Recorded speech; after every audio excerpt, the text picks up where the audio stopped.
Good evening, everyone. Great to see you. This is being recorded, just so you know, so we'll be able to send it out to others. And great to see Erica and everyone again. Before I say anything, I just have to give a special big Mazel Tov Yasher Koach to Dr. Jeremy Brown, whose new book was just published. I saw it at the YU's farm sale called The 11th Plague. And it's worth it just to see the inscription on the inside cover that a dedication of the book is really, really something quite beautiful. Yasher Koach, Jeremy. And I guess in light of what's been going on, for better or for worse, really for worse, we have to address this topic of anti-Semitism. So Erica is going to teach us through the lens of Rabbi Sachs's teaching. So, b'vakasha. Thank you. It's so good to see everyone. I've missed you. If you're not showing your face, and you can show your face, and there's no judgment here. Just we want to see a Shana Punim. I miss everyone. We'll see you for Shabbat in March. I learned about some of the incidents that are happening in northern New Jersey, and I wrote to Rabbi Klibanoff and I said, I think it's a good thing to talk about, if we can discuss, and I prepared some material on anti-Semitism related to Rabbi Sachs and also related to Purim. And one of the things that was very striking to me, Rabbi Sachs was a big believer in happiness. We actually are at the Sachs Center. We are publishing, the Sachs Aaronstein Center. We're publishing a book on Rabbi Sachs. It's called An Ode to Joy, and it's about joy in the happiness and the thinking of Rabbi Sachs and beyond. We have about 50 wonderful essays, and it just went into the publisher last week. So I say that because his daughter wrote a foreword, as did Tal Ben Shachar, and Gila, his daughter, said, happiness was very important to my father because it was not his natural disposition. And he had to earn it. He worked hard at it, which I thought was very intriguing.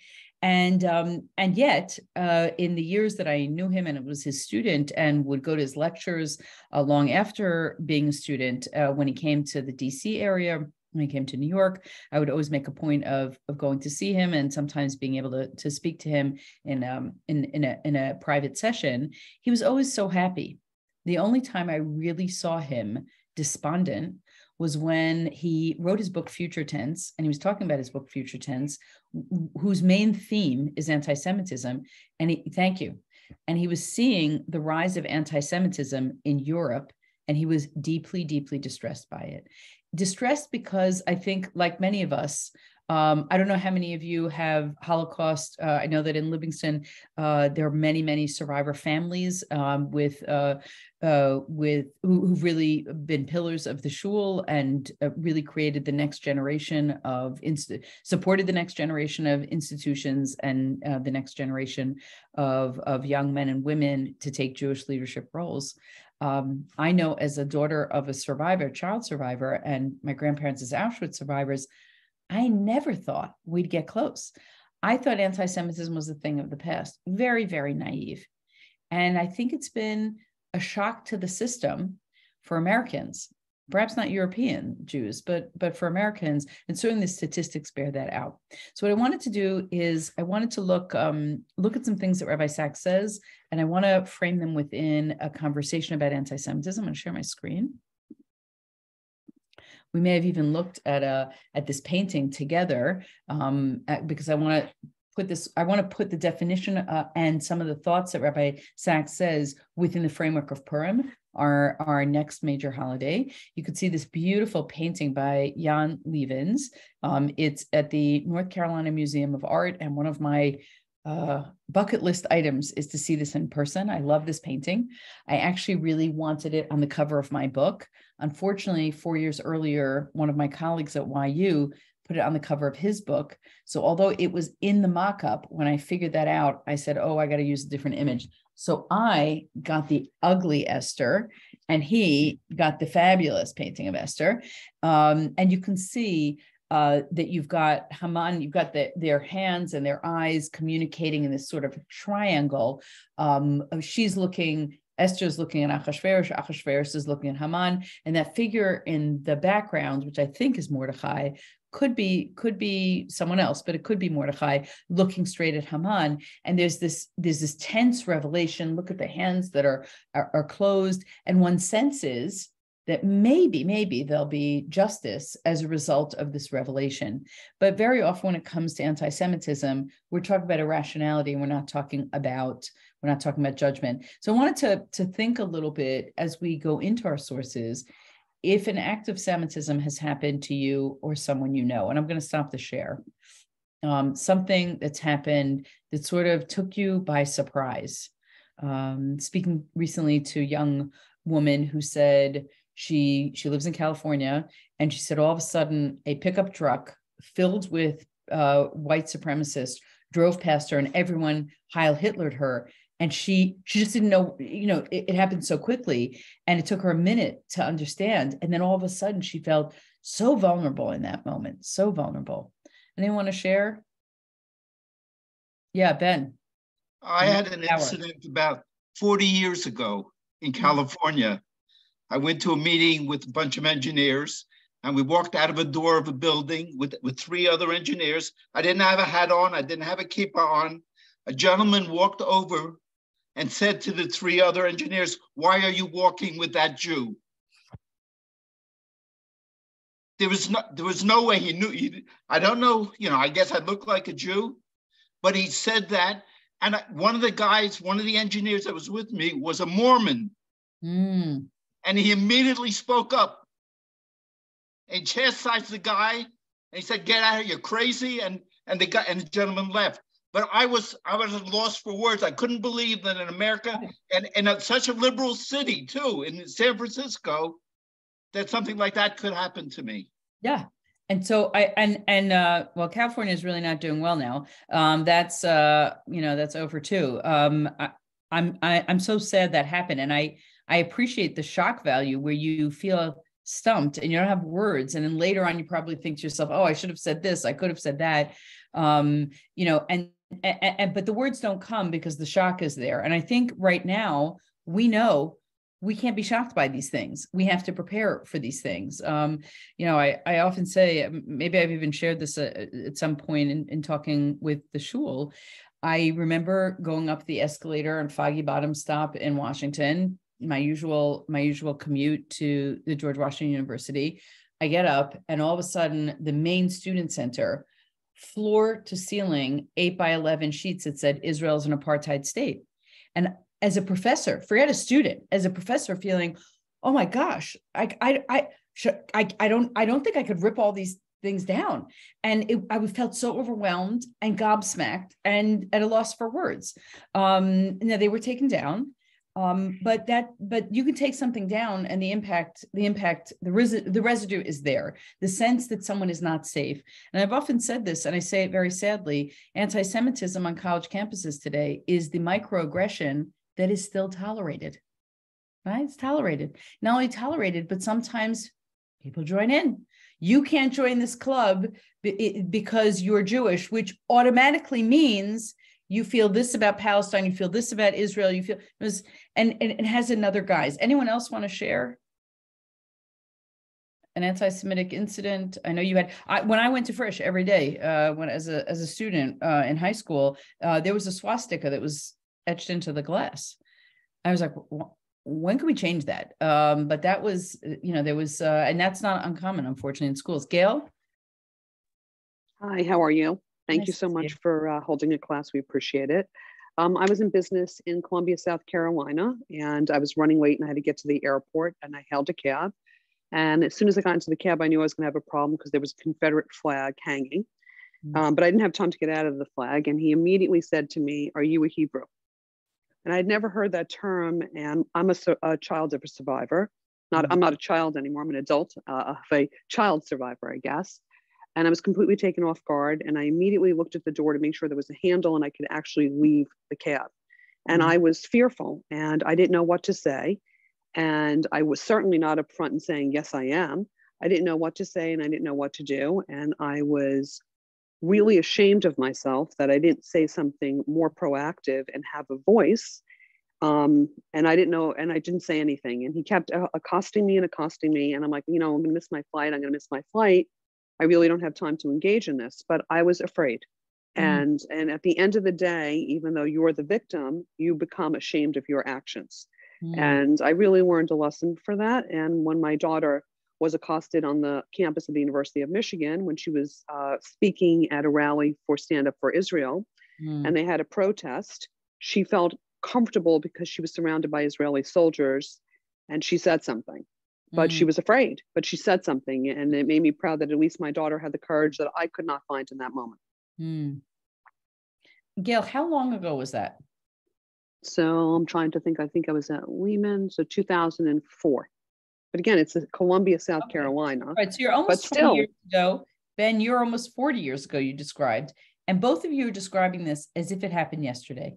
Almost you can see on your faces the stress coming back. Oh, it definitely stayed with me. Yeah, the stress lingers, the sense that it's a triggering experience, and you think, oh my gosh, how come I didn't do this? As if it's your fault, right? That you didn't have the words when the expectation was so surprising.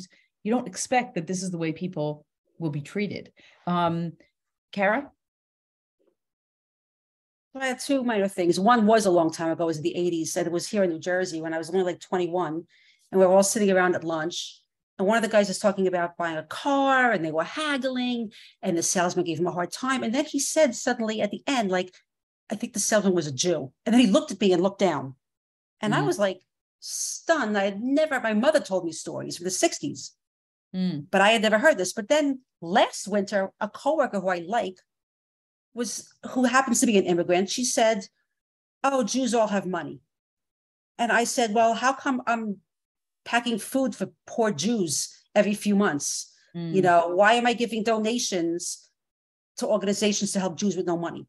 Right. I couldn't, at that point, I just couldn't let it go, you know, but I was younger for sure.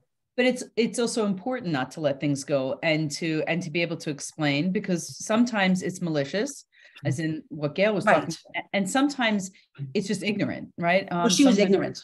Yeah. Right. Sometimes just ignorant. I didn't feel threatened, but there were other people who heard the conversation. So I wanted to make sure to say something. So this is Deborah Lipstadt's book, Here and Now, came out a few months after the Tree of Life massacre. It was an uncanny appearance. And she talks about clueless anti-Semites, right? There's a difference between clueless anti-Semites and rabid anti-Semites, right? They just heard something about Jews and they don't know any better. But I think one of the things that's a common denominator is that we're not always sure how in the moment to behave and how to react. And yet we may be called upon to do that, unfortunately, sooner than we expect. And sometimes as a community, how do we create a feeling of safety, and how do we prepare children? It is very, very hard for a young person to face this, having believed that the world is an excellent, wonderful place, and they have a wonderful place in it. So I want to go back to our source sheets. There we go. And I want to read you something that Rabbi Sachs said, which is so prescient and also so true. And so I'm going to apologize for doing a little bit more reading tonight than I normally would do when we meet, because I think the pearls of wisdom and the framing that Rabbi Sachs shares is really important. He says, what is anti-Semitism? And we'll talk a little bit about definitions, because sometimes people say, I'm not an anti-Semite. And then you really do have to pull out a definition of anti-Semitism. When someone says, I'm not a racist, right, but you said that joke, you spoke in that particular way. He says, what is anti-Semitism? It's less a doctrine or set of beliefs than a series of contradictions. And I love the way that he says this. In the past, Jews were hated because they were rich and because they were poor, because they were capitalists and because they were communists, because they kept to themselves and because they infiltrated everywhere, because they held tenaciously to superstitious faith, and because they were rootless cosmopolitans who believed nothing. The best way to understand anti-Semitism is to see it as a virus. Viruses attack the human body. And this was written long before COVID. Viruses attack the human body, but the body itself has an immensely sophisticated defense. That's the British spelling. The human immune system. How then do viruses survive and flourish? By mutating. And so this idea that anti-Semitism is a virus, and it can take all these forms, and the forms themselves are contradictory. I wanted to look a little bit at Dr. Lipstadt's book, now Ambassador Lipstadt. And she says, if you cannot define something, you cannot address it or fight it. And so part of that definition is finding the language in which to talk about anti-Semitism and to defend Judaism and Jewish people. So the two definitions of anti-Semitism that Ambassador Lipstadt brings, I think, are both slightly different and important. The first, the IHRA definition, is the most accepted definition of anti-Semitism internationally. A certain perception of Jews, which may be expressed as hatred towards Jews, rhetorical and physical manifestations of anti-Semitism are directed toward Jewish or non-Jewish individuals and or their property, toward Jewish community institutions and religious facilities. So here, there's both physical and rhetorical. There's both individual and communal organizations. And so, physical manifestations are important. You'll see that Jews are often depicted as hook-nosed or hunchbacked or greedy. Maybe there's dollar signs in their eyes. This was common, or you could see it in woodcuts in the medieval period. In fact, Richard Cohen, who's an academic and studies the visual depictions of Jews, claims that one of the reasons that Jews were depicted as deformed in one physical way or another is that, or ugly, repulsive, is that actually, paradoxically, they looked just like everybody else. And the only way to demonize them was to actually give them physical features that most of them didn't have in the first place. When someone says, "Oh, funny, you don't look Jewish," is that anti-Semitism? Many people would say it is. You have an assumption of the way Jews look. And we know, thank God, in the state of Israel, Jews come in all different colors and nationalities and backgrounds. But people sort of have an image, and that image was largely created by anti-Semites. I don't know about you, but there have been television programs and movies, even very recently, that depict Jews in an extremely stereotypical fashion. The accent, the pushiness, the aggressiveness, the quote unquote Jewing down of prices. These are things you think it's 2023, time to let go of this. It would not be tolerated had we put in someone of a different nationality, an immigrant, an African American. Those behaviors wouldn't be tolerated. So let's look at Helen Fine.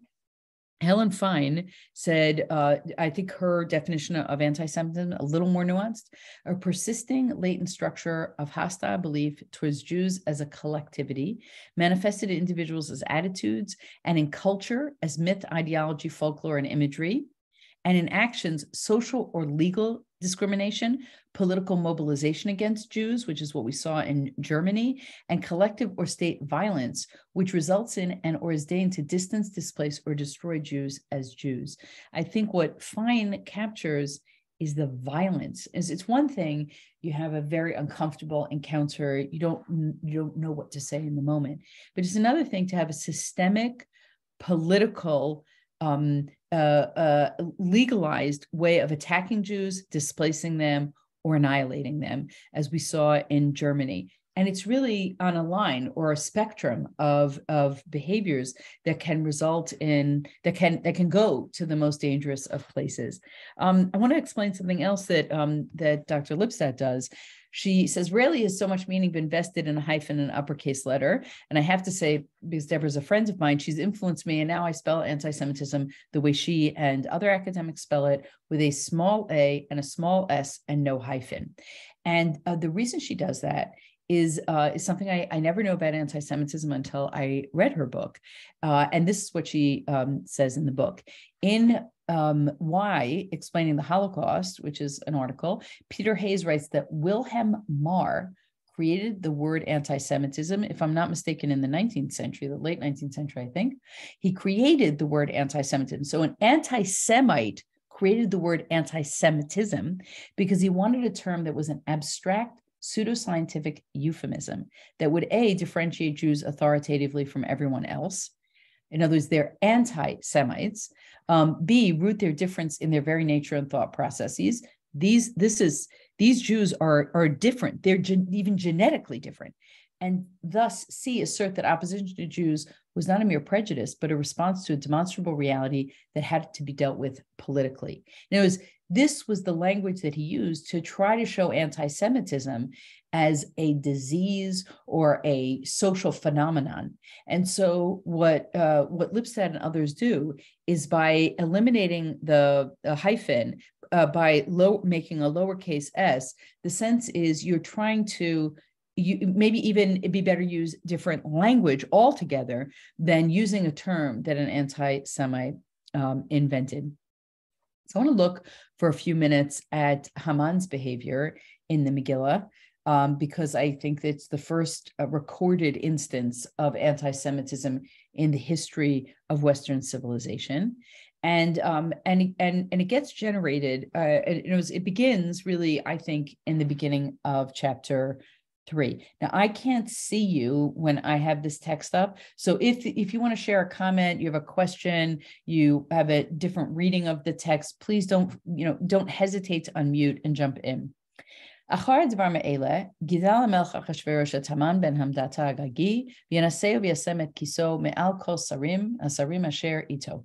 So after these things, this is after the Vashti debacle and after trying to find a new wife by having this insane, ludicrous beauty pageant that takes the king basically out of governance for 12 months, 6 months of oil and 6 months of myrrh and nightly liaisons with these young women, heaty flowers. We get to chapter 3. Now, the end of chapter 2, meaning the very end of chapter 2, Mordechai reveals a conspiracy theory against the king. Not conspiracy theory, an assassination attempt. That's what I meant. An assassination attempt against the king. But he's not rewarded for it. And instead, the very next verse says, Gidal HaMelech Achashverosh. Now, if the king Achashverosh promoted, and if you left that blank, you'd say, oh, obviously promoted Mordechai. Mordechai protected him and saved his life. But in the book, as in life, sometimes the wrong people get promoted and the right people don't get rewarded or recognized. And so here you have 3 different verbs, Gidel, V'yinasehu, V'yasem et kiso, all verbs that say Mordechai, that say Haman was put in a position of extreme authority right under the king himself. When it says he put his chair above others, so I've seen a depiction in the Duras Europos synagogue of this, and it's very, I believe it's from there, and it's very compelling. In ancient Persia, they used to sit the king. It's almost like bleacher style royalty. The king was on top, physically on top, and then people were underneath him. Everyone bowed low to Haman as a result of his position, but Mordechai lo yichra v'lo yishtachaveh.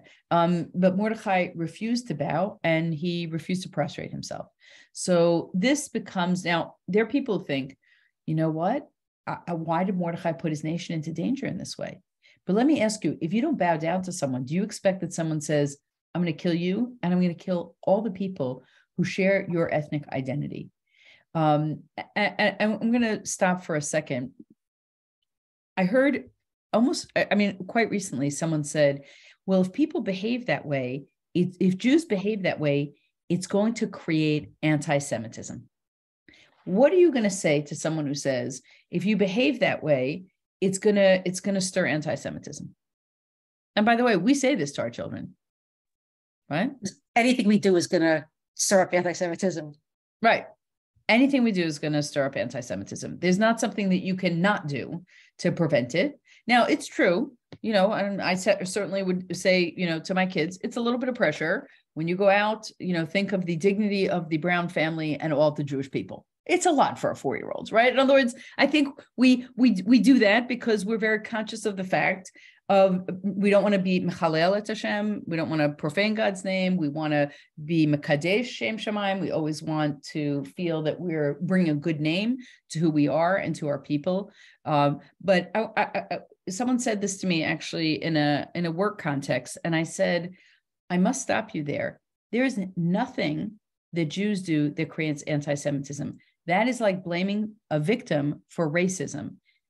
This is an irrational hatred.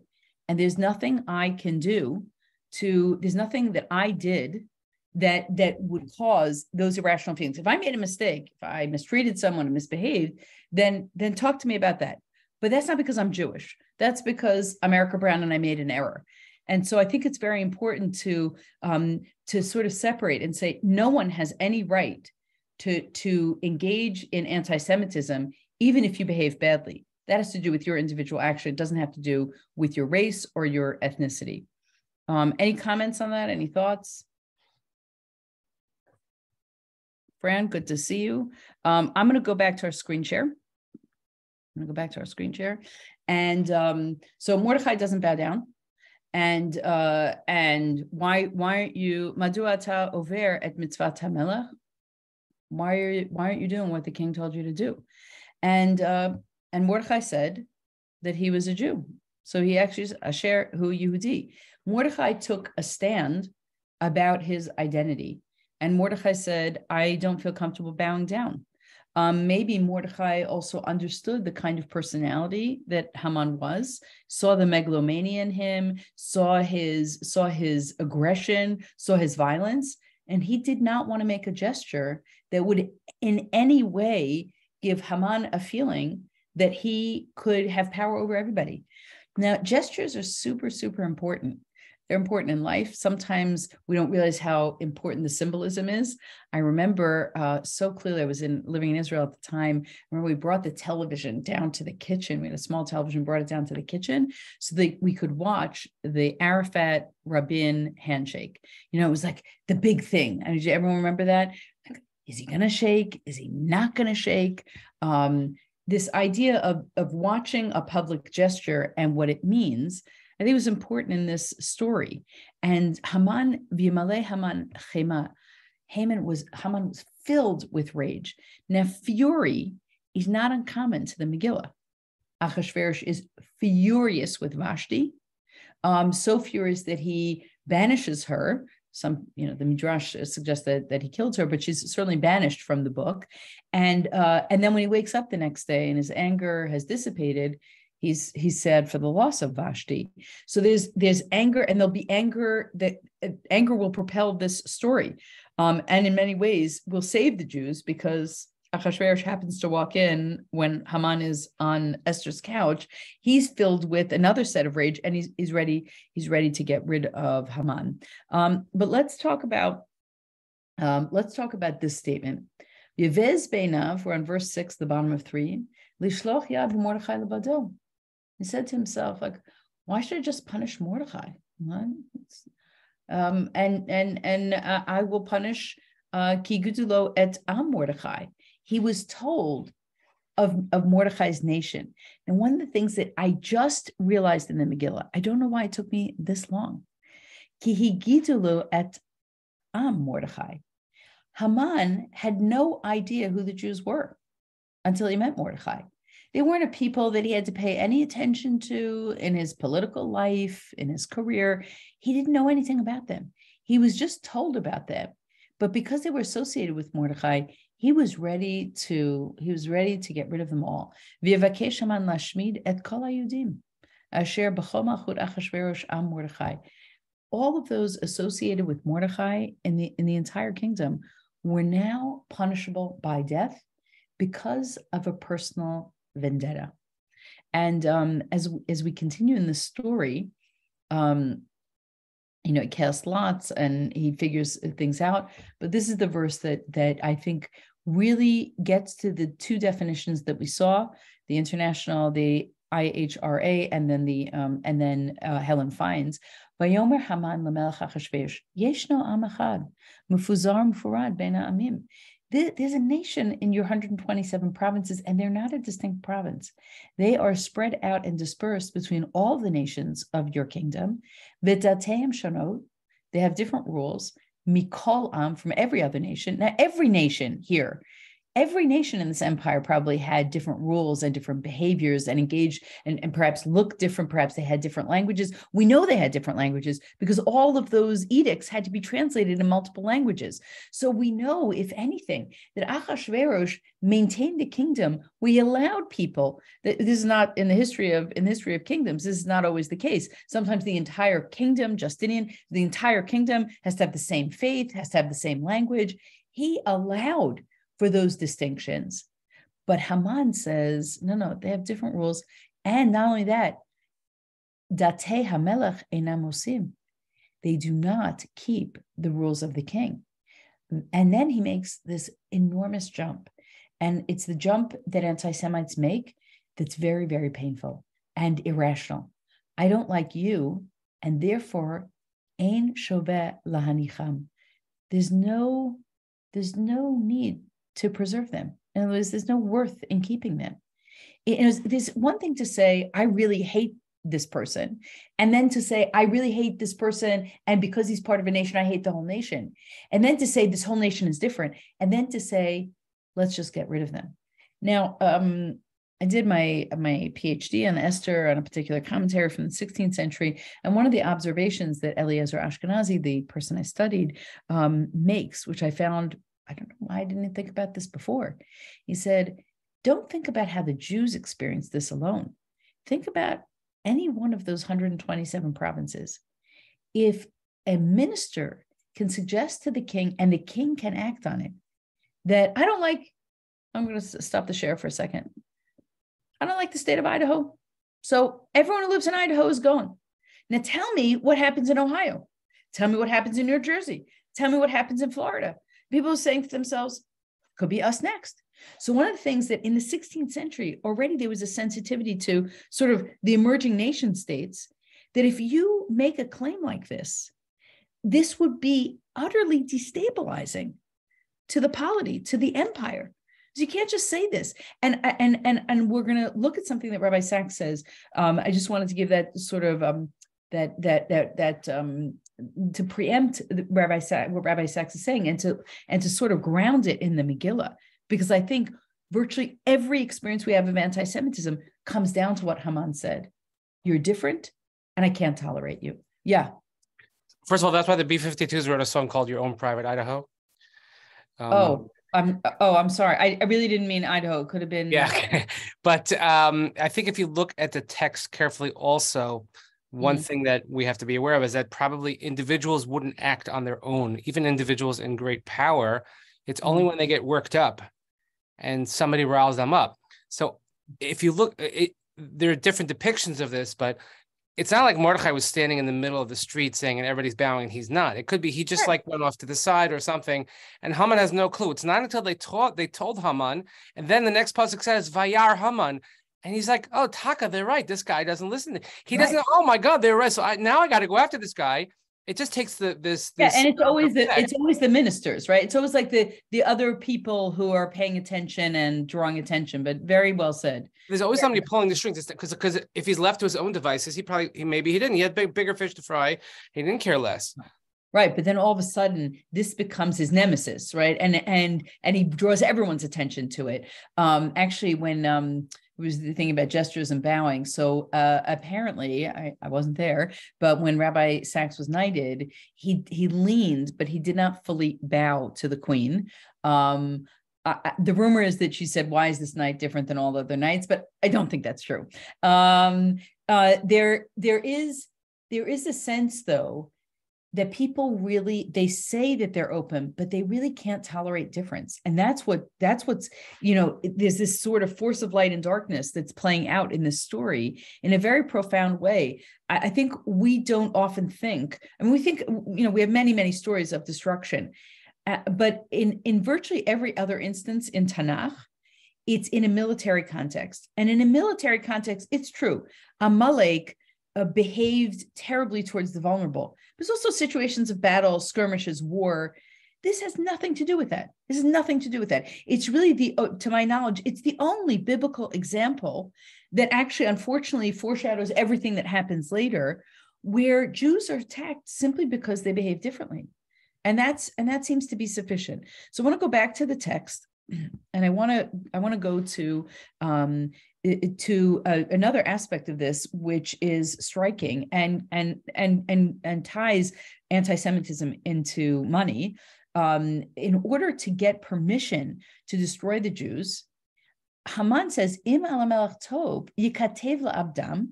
If it's good for the king, now of course it can't be good for the king. We just said it's terrible for the empire. If it's good for the king, meaning this is Haman, he wants to do this because it's good for him, because his ego cannot stand that someone will not bow down to him, and everyone else notices, and so now he has to get rid of his nemesis. V'aseret alafim kikar kesef eshkol al yedei osei hamalacha lavi al ginzei hamelech. Because the Jews paid special taxes, and taxation appears multiple times in this book, because Jews paid special taxes, getting rid of them meant getting rid of an economic boon and creating an economic liability. So Haman has to put in the coffers. Okay, the king, without really thinking about it, gives him his ring. And the king says, ironically, exactly what Haman wants to hear, which is, he says, "Akesef natun lach," the money is yours. Va'am la'asot bo ketov be'einecha. It's not about what's good for me, it's what's good in your eyes. And of course, what's good in his eyes is actually what's evil. Now, as we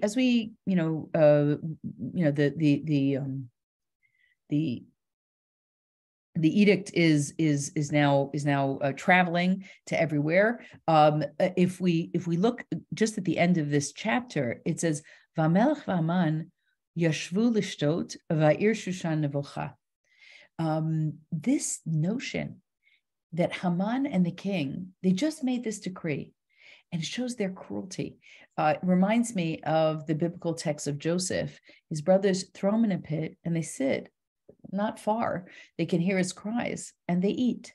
Right? There's something cruel about this little detail that sort of shows the viciousness of this act and the trivialization of it.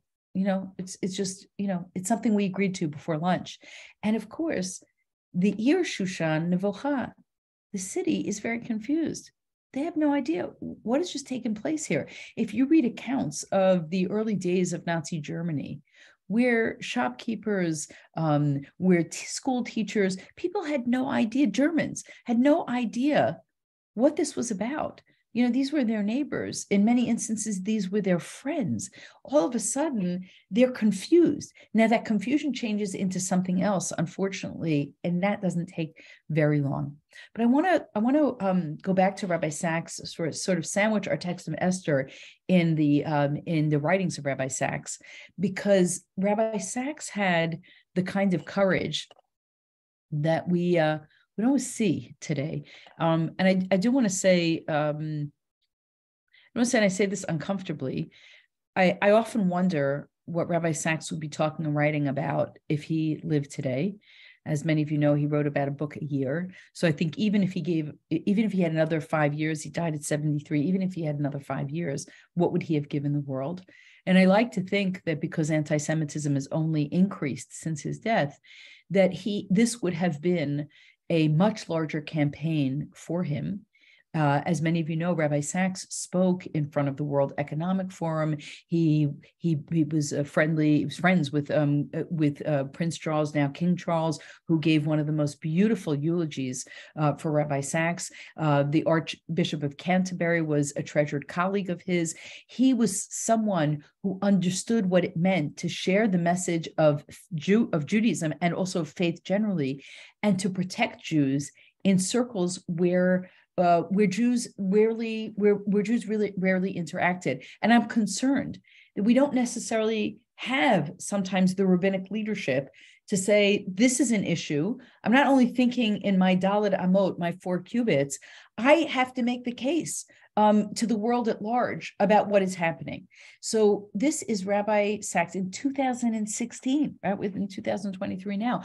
He talked about this virus again, the mutating virus, understanding anti-Semitism. It was a keynote speech in the European Parliament. And what I've done is actually, I brought you the link. And my suggestion is that if you have some time, you don't have to listen to it at one speed. You can listen to it. He speaks slowly and elegantly, so you could probably catch it in 2 speed if you need to. But to actually sit and watch this with children or grandchildren or a piece of it, to give them a sense that anti-Semitism is something that you have to stand up and elegantly defend your people against, and put them on the defense. So I just highlighted a few parts of this speech, and I want to just, share it with you. You can read between this, and you have this as a link. Rabbi, if you don't mind sharing it as a link in the chat, if anyone didn't see the email, that would be fantastic. And if not, we can resend the email. The hate that begins with Jews never ends with Jews. That is what I want us to understand today. It wasn't Jews alone who suffered under Hitler. It wasn't Jews alone who suffered under Stalin. It isn't Jews alone who suffer under ISIS or Al-Qaeda or Islamic Jihad. We make a great mistake if we think anti-Semitism is a threat to only to Jews. It is a threat first and foremost to Europe and to the freedoms it took centuries to achieve. So look at how he framed this as his opening. He basically says, here's why you should care about this. And it's not because I'm Jewish and you should care about Jews. It's because you need to care about the society that you created and the society that you are in charge of as leaders in European Parliament.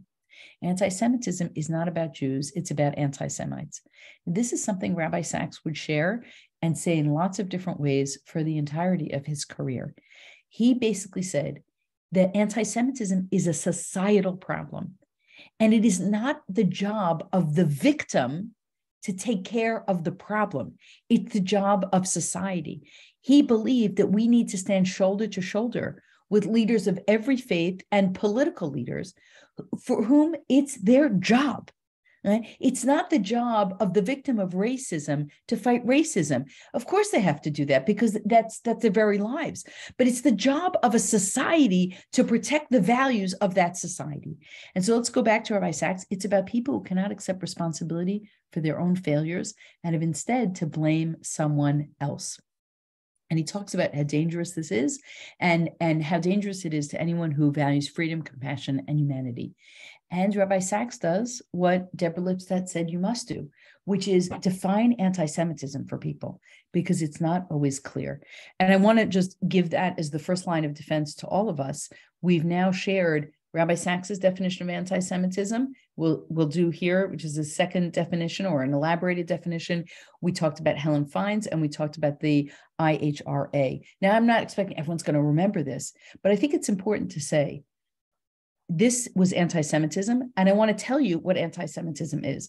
We want to tell our children, what is anti-Semitism? Here's the definition. Hold this in your pocket. You may need this one day. And by the way, it's not for the anti-Semite, because the anti-Semite is going to hate you either way. It's for all the people, right? It's for the co-worker, as Kara said. It's for the person who's sitting next to you who overhears this conversation. Those are the people who don't defend you, who you need to say, where are you and why are you not standing up for me? I would stand up for you. So let me define anti-Semitism. Not liking Jews is not anti-Semitism. We all have people we don't like. That's okay. That's human. It isn't dangerous. Second, criticizing Israel is not anti-Semitism. I was recently talking to some school children and they asked me, is criticizing Israel anti-Semitism? I said, no. And I explained the difference. I asked them, do you believe you have a right to criticize the British government? And they all put up their hands.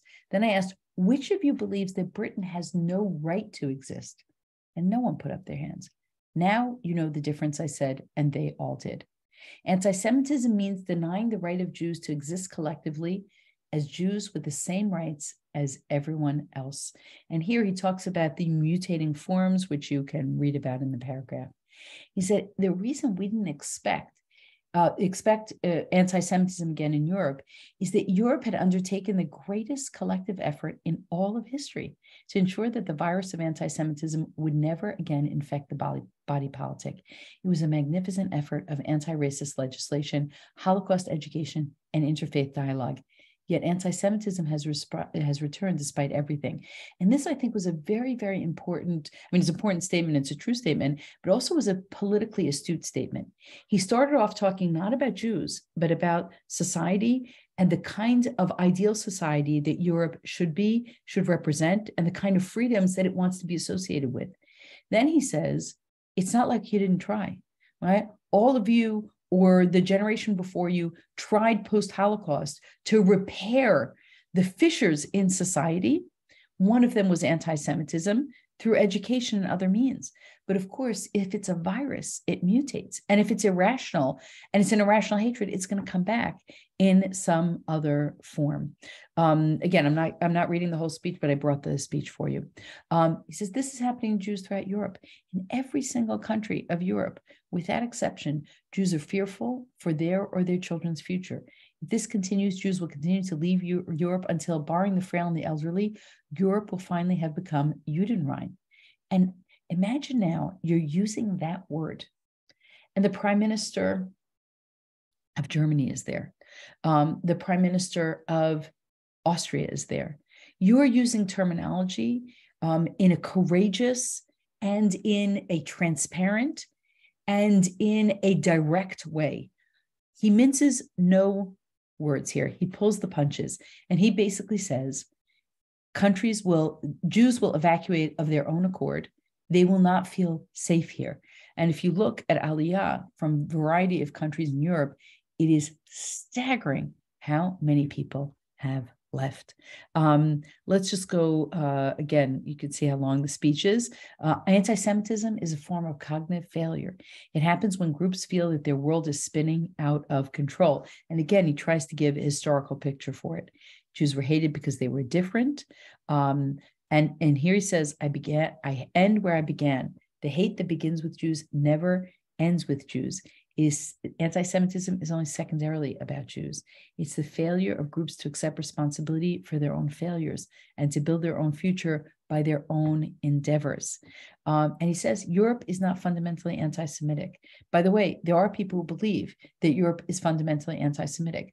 I do not believe that Europe is fundamentally anti-Semitic. I do not believe that America is fundamentally anti-Semitic. I am disturbed by people who believe that constitutionally America is anti-Semitic.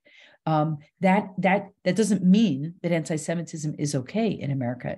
It just means it's not baked into the policies, procedures. It's not systemic. But now anti-Semitism has entered, as he points out, via new electronic media. It's in a way, it's never different than old anti-Semitism. It just morphs into something else.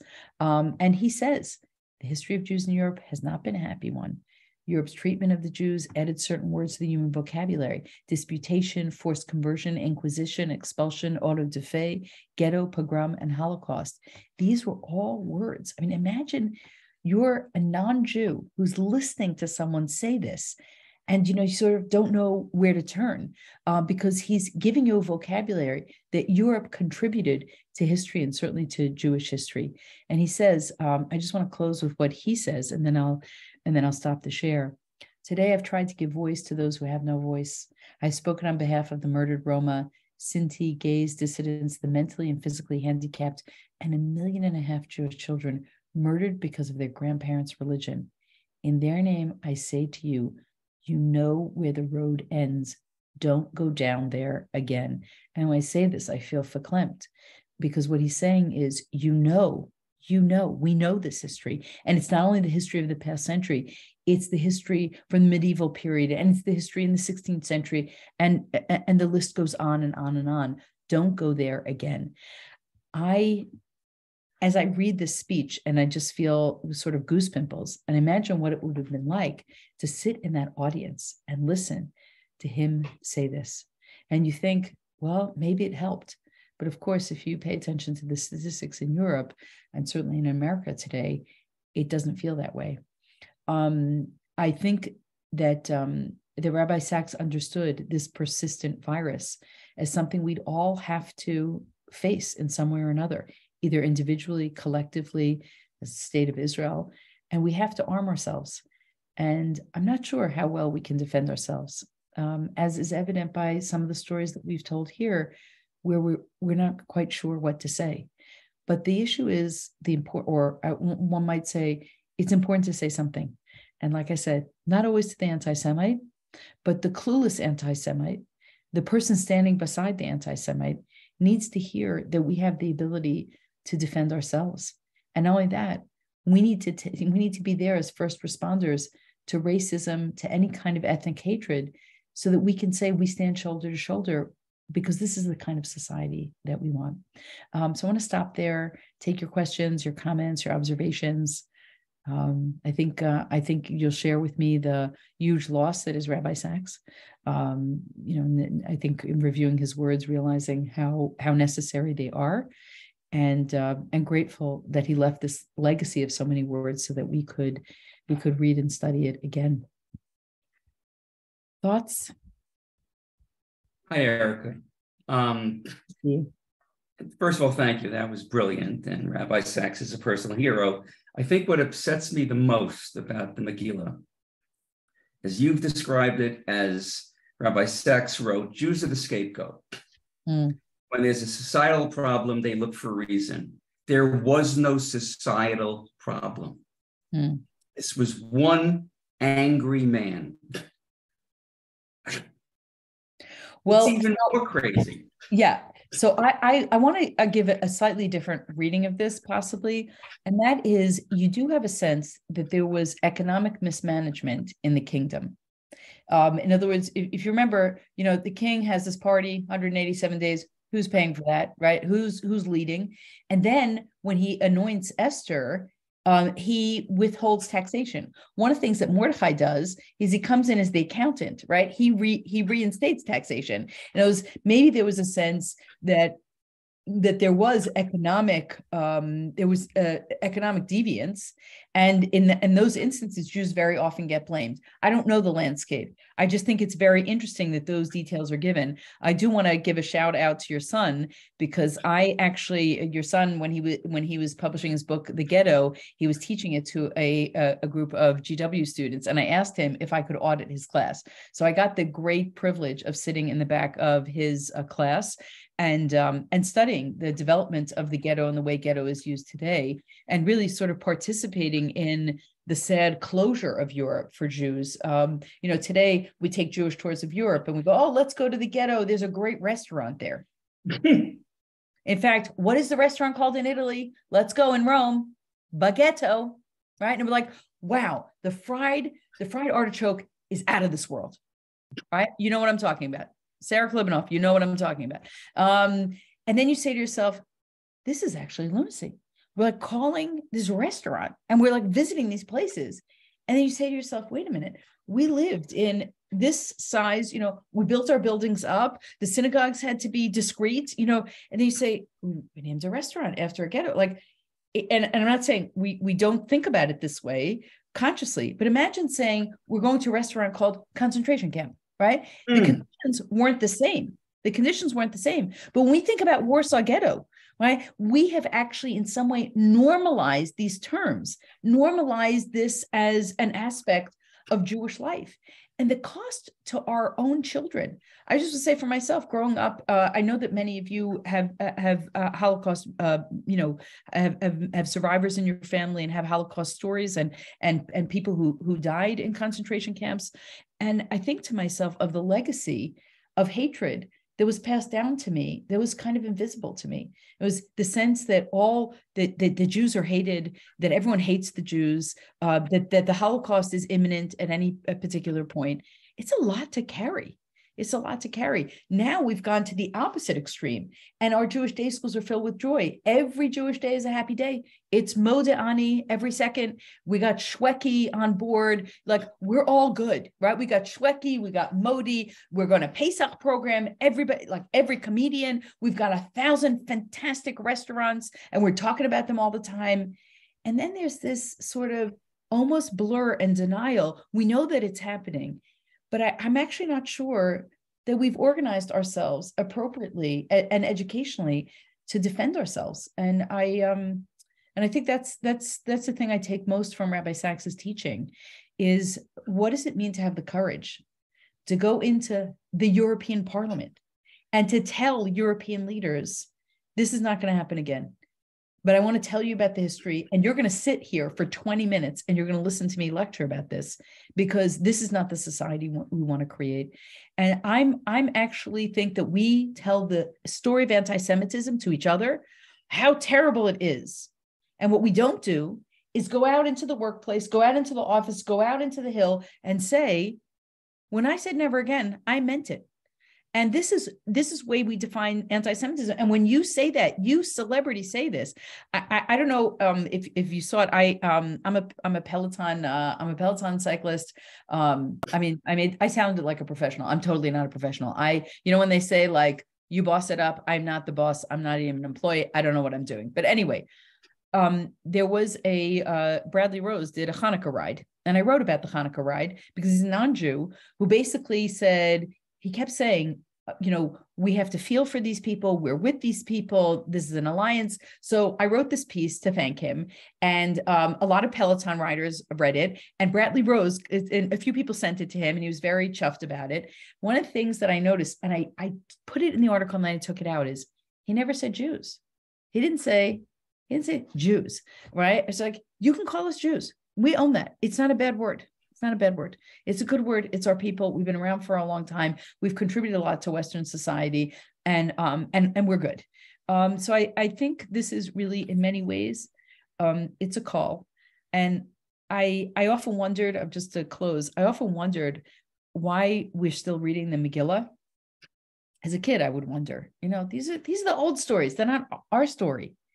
And then you get to 2023 and you say, now I understand why we read this story not once, but twice. Why we induct this story to our children.